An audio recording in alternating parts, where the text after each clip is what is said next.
Hello everyone, it's Imran here. Welcome back to another video. So I'm going to react to another audio story, Thomas and Friends audio story by Sodor.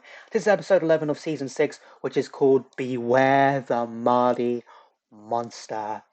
Oh, very scary. I don't know if it's going to be a scary story, but judging from what I've read from the description, it's going to be a bit of a maybe a spooky story with a bit of a twist. Right there it is.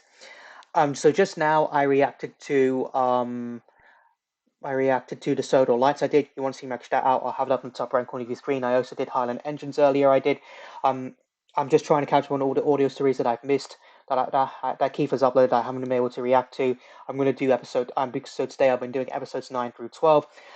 I know a lot of you are probably thinking like, not another audio story upload, Imran. We want to see other reactions from other YouTubers we do.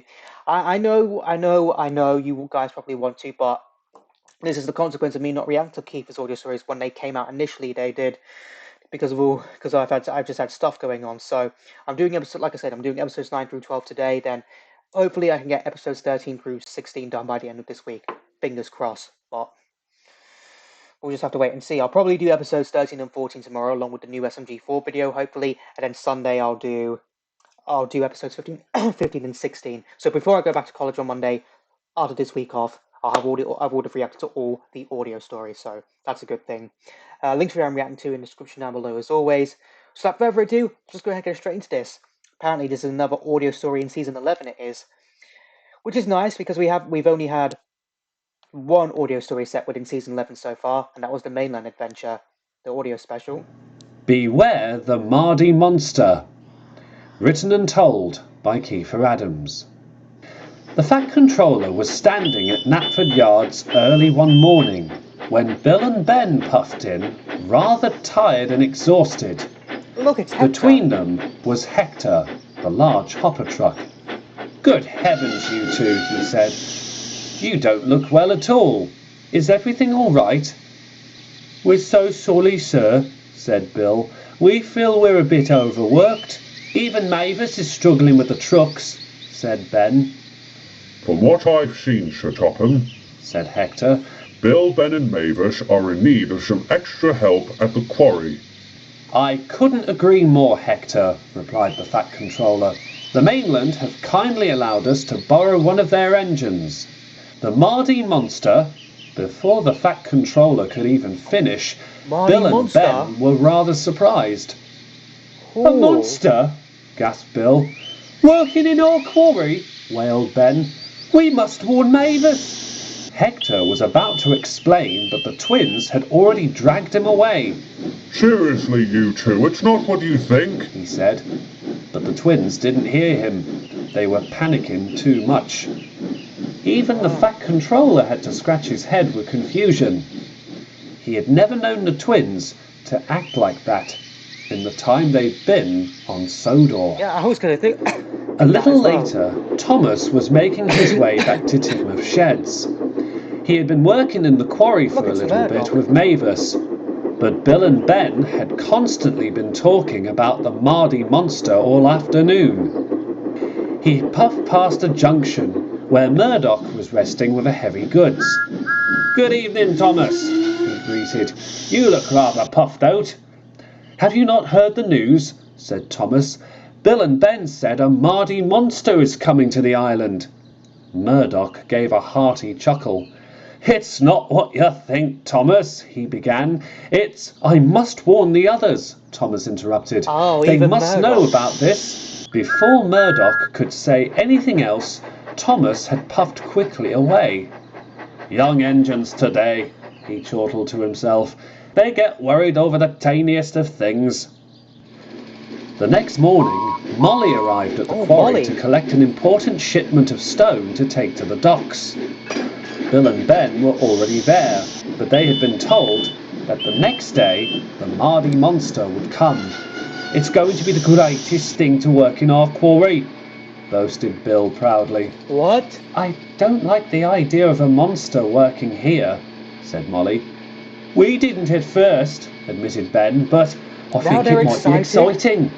"Imagine it," said Bill. "A great Mardy Monster, big enough to frighten even the toughest of engines." "Let's see what Gordon says the next time he teases us," chortled Ben. Oh, making fun of Gordon. Molly was rather uncomfortable. I wouldn't want to meet the Mardy monster, thank you, she said, and she puffed away as soon as her trucks had been loaded. But Bill and Ben were too excited to even notice. I can't believe Early they're the excited. next morning, the engines were on high alert. They knew today that Mardy monster would come. If it even tries to get past us, said Gordon, it's going to be in for a disgraceful time. A disgusting one at that, cut in James. Despicable, ruptured Henry. I don't even know what that's supposed to mean, whispered Emily. It's best that you don't know, replied Edward. I stopped asking a long time ago. Yep. But what if it does come and it's big and scary just as Bill and Ben said it would? Asked Toby. Then we'll be ready for it, replied Thomas. No monster is going to cause trouble on the Fat Controller's railway. Will it, though? Asked Percy. We're not exactly the right size to take on any monster. Percy's right, said Emily. What are we to do? We'll just have to find out until it arrives, replied Edward. But the engines were not so sure. Meanwhile, Rosie was making her way to collect some trucks from the chocolate factory. She chirpily puffed down a small hill and was surprised to find who was waiting at the bottom. A large green saddle tank engine with 6 huge wheels was looking as though he was lost. Excuse me, the tank engine boomed as Rosie came to a stop. Do you know where I could find the Central Island Quarry? You're not far from it, replied Rosie. Just follow the track down and it's on your first left. Thank you very much, said the engine. Who are you, anyway? I mean, Toby did have just have reason to be scared. My name's Mardy, replied the engine, but folks back home call me the Mardy Monster. Rosie was surprised. Look, it even says it on his tie. So you're the Mardy Monster, she chuckled. Everyone thought you were an actual monster. Wow. I get that a lot, said Mardy with a grin. Got to go now. Thanks again for the directions.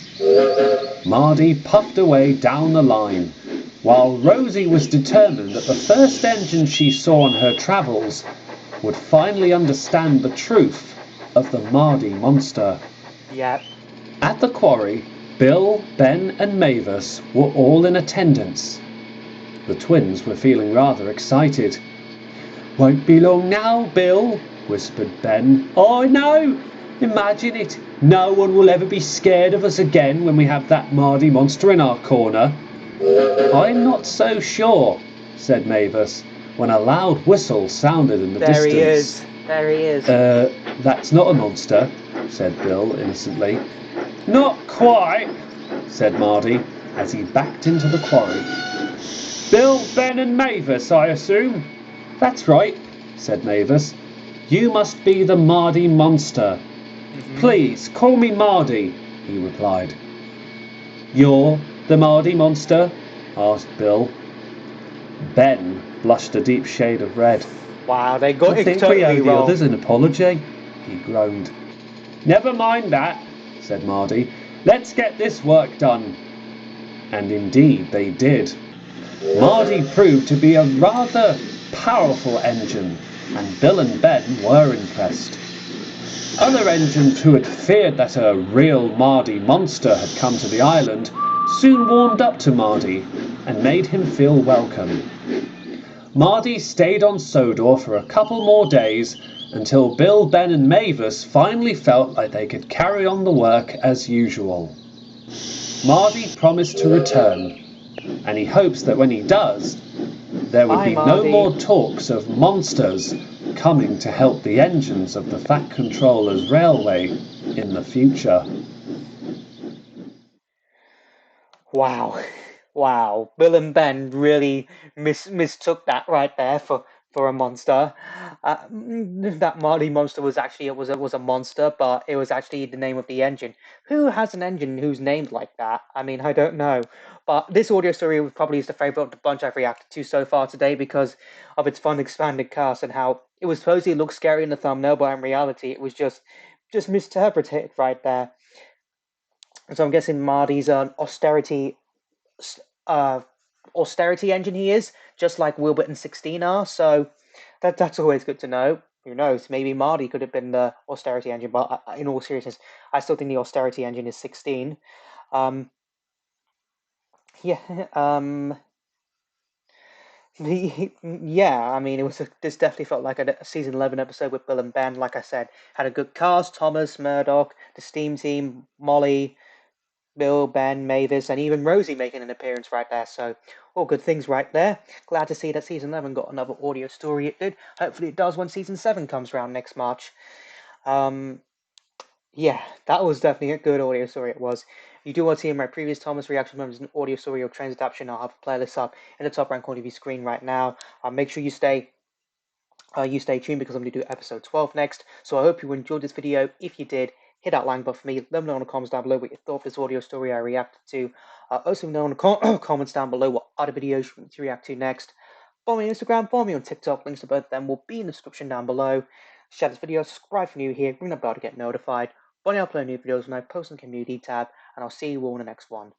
Bye!